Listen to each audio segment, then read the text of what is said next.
2026 жылға 5-6 ақпанда энергетика және коммуналдық секторларды модернизациялау ұлттық жобасы аясында Алматы қаласының Алматы су мемлекеттік коммуналдық кәсіпорын өкілдері су ресурстары маркетинг жауапкершілігі шектеулі серіктестігінің жұмыс тәжірибесімен танысу мақсатында келді. Ұлттық жобаның іс-шарасын өткізу барысы пресс-тур форматында өтті. Іс-шара барысында қонақтар кәсіпорынның негізгі қызмет бағыттарымен, қалалық су тазарту кешендегі тазарту процестерімен және енгізілген жаңа технологиялармен, инженерлік желілердің жұмысымен, суды есепке алу жүйесінің жұмысымен, автоматтандыру және цифрландыру процестері, сондай-ақ қашықтан басқару жүйелерімен танысты. Сонымен қатар су ресурстарын тиімді пайдалану, экологиялық қауіпсіздік және қызмет сапасын арттыру мәселелері талқыланды.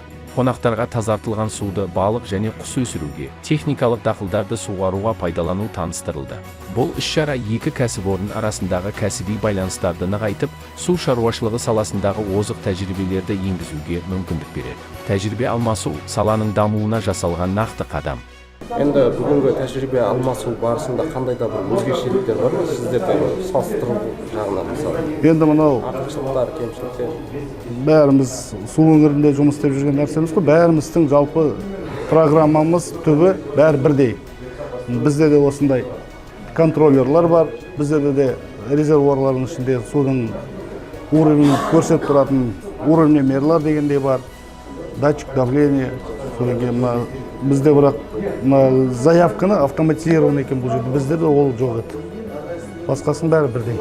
Енді Қазақстанда судың тарифі қатты төмен ғой. Тарифтің төмендігі болғандықтан біз көп қаражат бөле алмаймыз. Құбырларды ауыстыру, содан кейін сооружениесінің насостарды ауыстыру, сондай нәрселерге өте көп қаражат керек.